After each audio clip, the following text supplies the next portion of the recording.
Bonjour et bienvenue sur ce podcast qui s'appelle Devenir une femme de valeur. Alors, sur ce podcast, je vais vous partager mes différentes découvertes, mes différentes pensées, mes différentes analyses du marché amoureux ou du monde du dating, comme on appelle aujourd'hui, pour vous aider à améliorer vos relations avec les hommes, que ce soit vos relations de couple ou vos rendez-vous amoureux. Alors, qui suis-je pour faire ce podcast? Donc, je suis une femme qui est en relation depuis 20 ans et qui est passée par plusieurs phases, qui a vu le monde du dating évoluer. Et donc, je suis passée par plusieurs phases, je les ai dépassées, plusieurs phases difficiles, je les ai dépassées. Et ce qui fait que voilà, j'ai pu faire tenir mon couple jusque-là, alors que autour de moi, c'est plutôt le contraire. Donc, je me suis dit, pourquoi pas donner mes pensées, mes observations, mes analyses à d'autres femmes. Et si cela peut les aider, tant mieux. Voilà. Et alors, pourquoi ce podcast? Donc, je viens de l'expliquer, oui, mais c'est surtout qu'aujourd'hui, on entend beaucoup de choses de la part des femmes. Et souvent, j'ai l'impression que nous les femmes, nous sommes complètement déconnectées de la réalité, en tout cas de celle que vivent les hommes.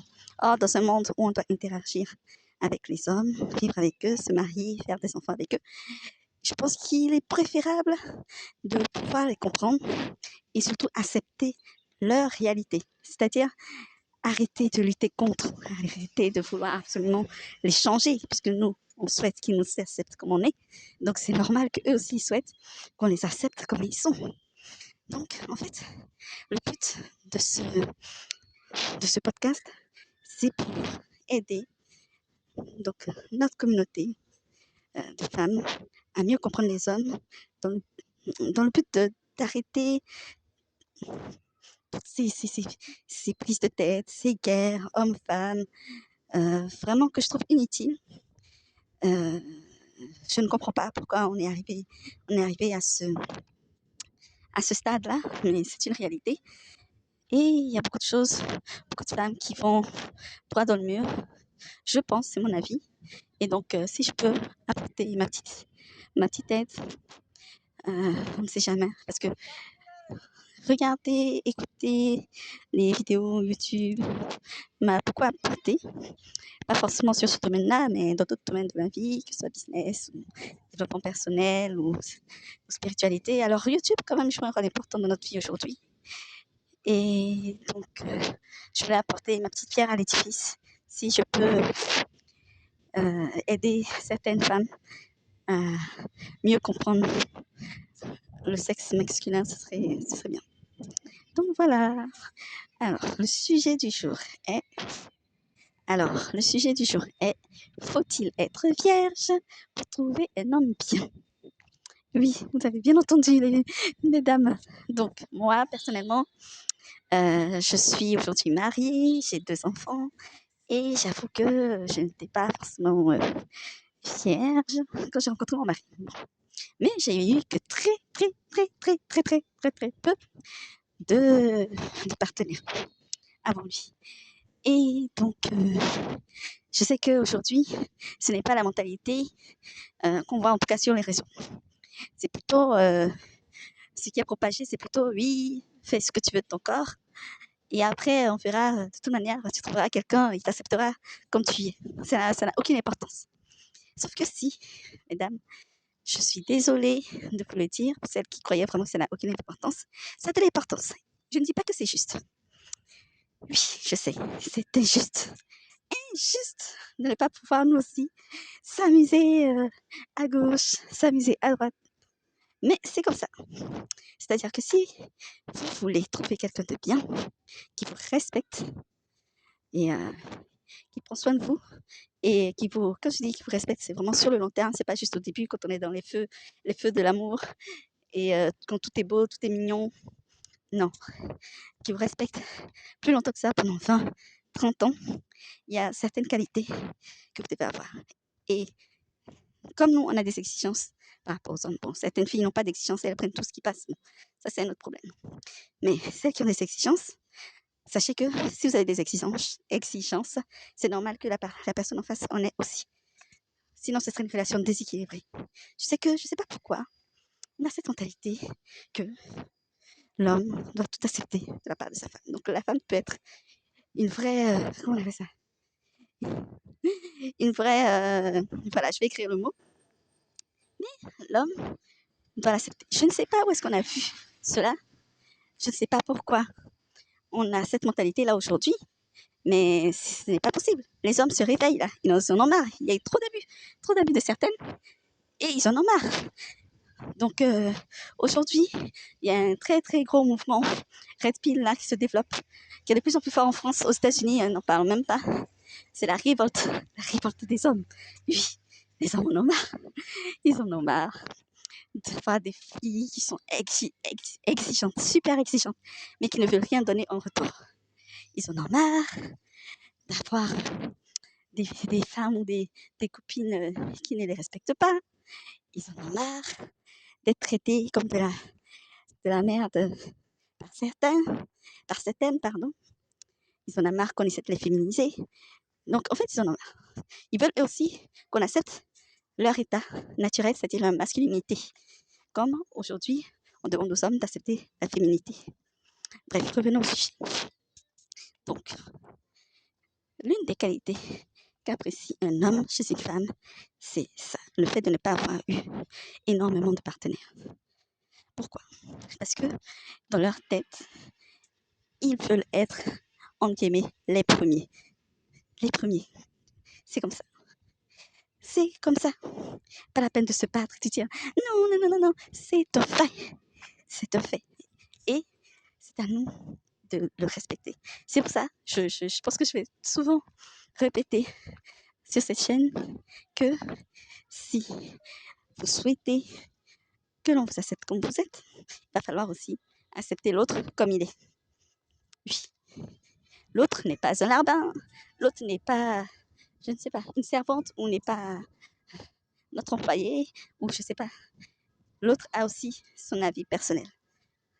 Et peut-être qu'au début d'une relation, l'autre peut tout accepter, mais au bout d'un moment, comme on dit l'amour dure 3 ans.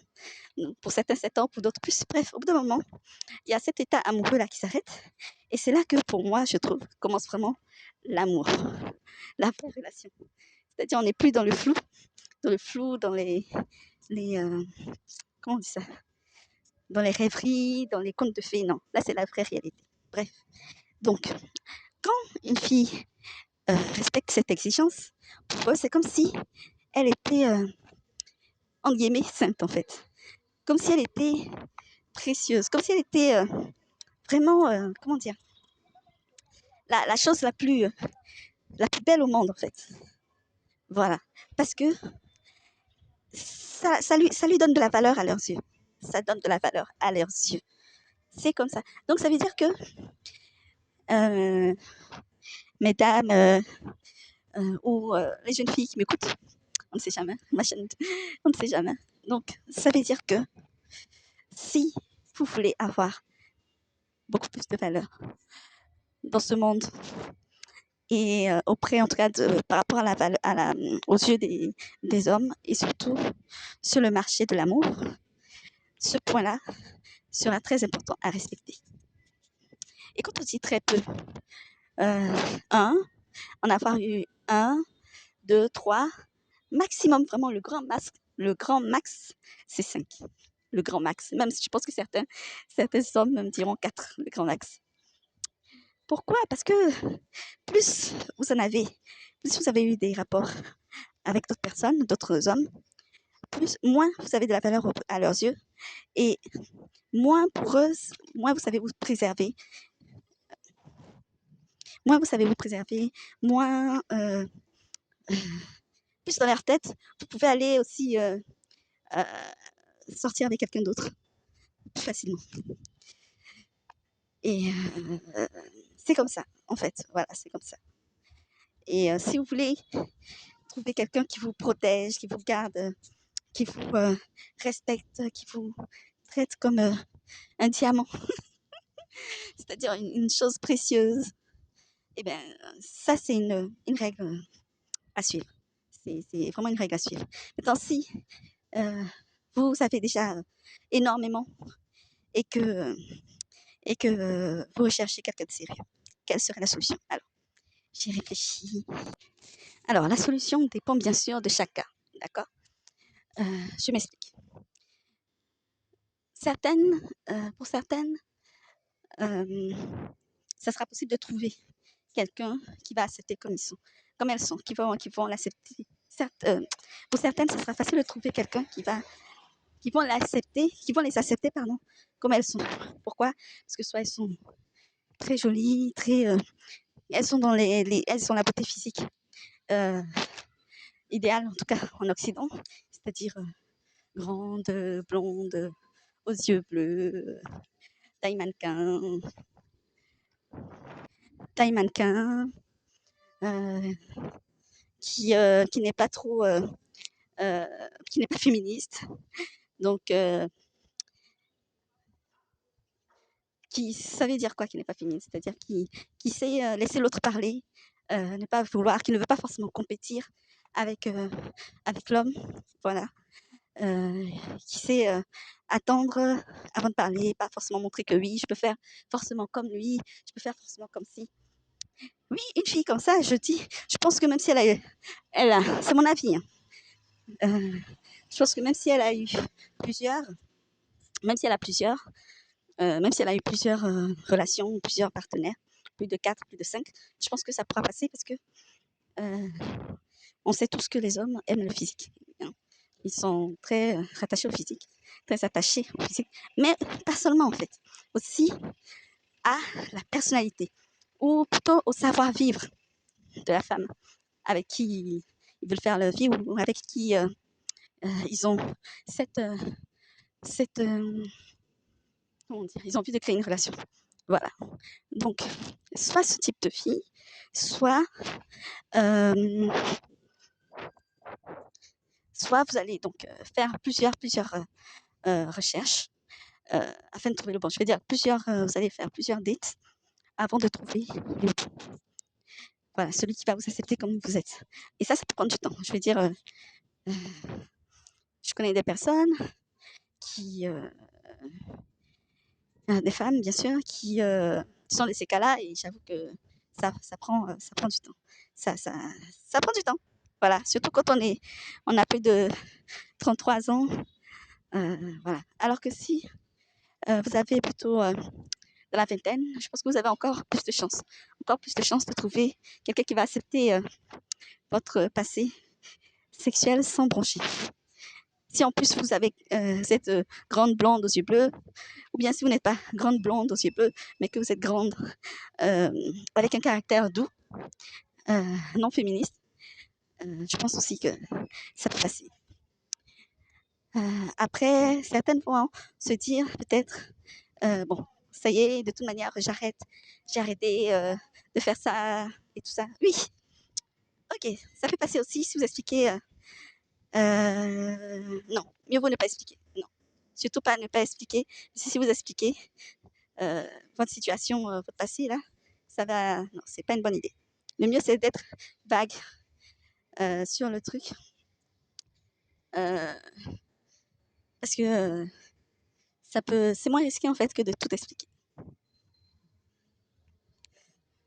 Donc, voilà pour ce premier podcast. J'espère qu'il vous sera plu. Et si ce n'est pas le cas, bon, ça arrive, hein, mais c'est mon premier, donc je fais de mon mieux. J'essaye de transmettre les idées. Je ne suis pas forcément la meilleure à ça, mais je travaille. Et donc, je vous souhaite le meilleur. Bonne journée ou bonne soirée. À bientôt.